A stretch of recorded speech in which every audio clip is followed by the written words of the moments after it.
What's up, top producers? I'm Amanda Fazzolani, and in this video, we're going to be covering what should you include inside of the bio of your Instagram account if you're a real estate agent. Now, before we jump into that, I want to make sure that I ask you to like, subscribe, comment, hit that little reminder bell so that you know whenever we put out a video, which is every Tuesday and Friday. Now, this video is brought to you by Design for Agents, an e-commerce geared towards making sure that you succeed in your real estate business. We've got over 25 hours of educational content on the website designforagents.com. It's 100% free and it is geared towards production, marketing, advertising, and branding strategies. And you can learn more about that in the link in the description below. So let's jump into today's topic. What exactly should you include in the bio of your Instagram account? Now, I'm going to cover 6 things, and some of these 6 things are simple, some of them are more strategy based, but of all the 6 things, you want to make sure that you have all of them covered. And when I say all of them covered, I mean even the really simple ones that I'm going to mention. Unfortunately, these 6 things are overlooked, especially by newer real estate agents or agents who are new to Instagram and just getting started, and you want to hit the ground running with your organic social media content strategy. You want to make sure you have these 6 things. So what are they? Number 1 is your name. Now, don't turn away from the video. We've got some more strategy coming, but this one really does serve a purpose, and just hear me out. If you have a username on Instagram that actually includes your name, for example, mine is @AmandaFazzolani. You're okay. You don't necessarily have to, take up space putting your name in there because it's in there. But if your username is something along the lines of Ohio's favorite realtor, you want to make sure that you actually put at least your first name, but hopefully your last name too, inside of the bio of your Instagram profile, because 1, you're a state licensee, you want to, stay compliant as much as you can. And 2, how is someone supposed to want to spark up a conversation with you, especially a conversation where you're eventually going to ask them about your finances, if they don't even know your name? Number 2 is another simple one. And again, we're going to get into some more strategy in a second.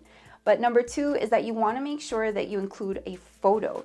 Now, I know a lot of real estate agents will swear by, I need to have my logo in there. It's my brand. It's my business. It needs to be there.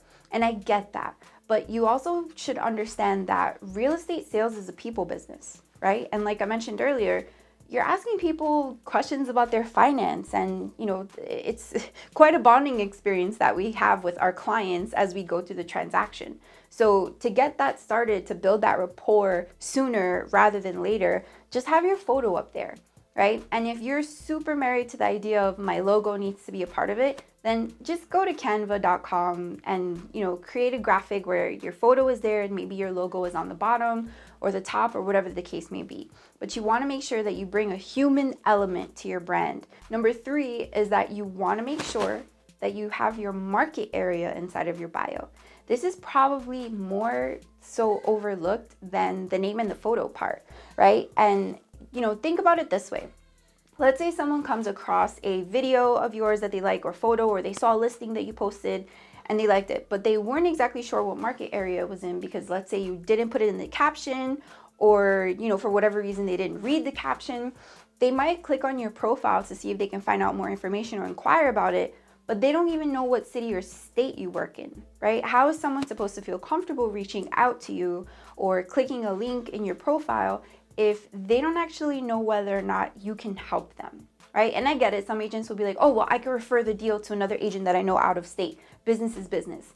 And I get that. That's wonderful. But what we're talking about here is generating business on Instagram for yourself. And you want to start out with making sure that you've got the name, photo, and your market area inside of your bio. Now, number 4 is that you want to make sure that you have your value proposition in there. Now, what exactly do I mean? Let's say that you're a consumer, you're a buyer, seller, or renter, and you visit my Instagram profile.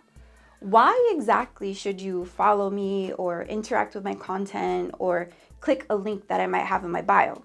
Well, I should tell you, right? So if you're an agent who focuses primarily on commercial real estate or senior real estate sales, or you're someone who, really enjoys working with first-time home buyers or for sale by owners, whatever the case may be, right? You want to state that in your profile bio.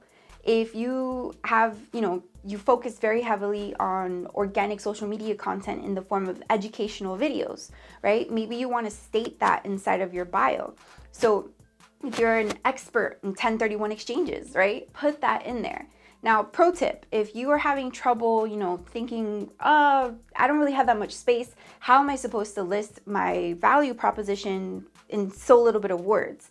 I actually would recommend that you ask some friends or fellow real estate agents or family members to take a stab at it themselves, or to take a couple of versions that you wrote yourself and have them help you shorten it or fine tune it for what would interest them if they were the buyer, seller, or renter who's visiting your profile. Number 5 is that you want to make sure that you have a call to action, right? So 1, 2, 3, and 4 were about sort of piquing that interest, right? Number 5 and number 6 are going to be about actually getting them to take the next step, right? Because they found your profile. Now it's time for them to take action. So if you have a link in your profile that goes to your website where they can view properties, you want to make sure that you tell them this is the next step, right?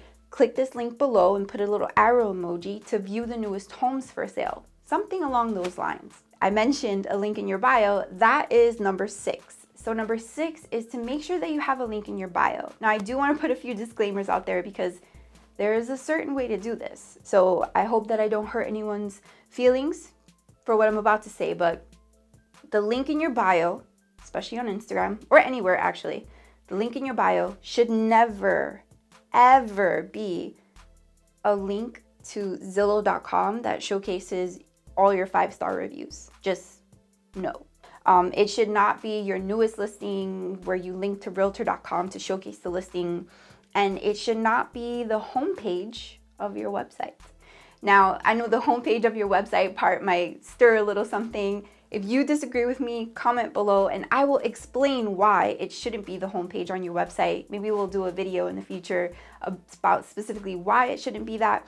But you want to make sure that the link in your bio on Instagram or on Facebook or LinkedIn, whatever the case may be, is going to be pointing to a website that is going to help you convert leads, right? It's going to help you collect names, emails, phone numbers from the people who are visiting.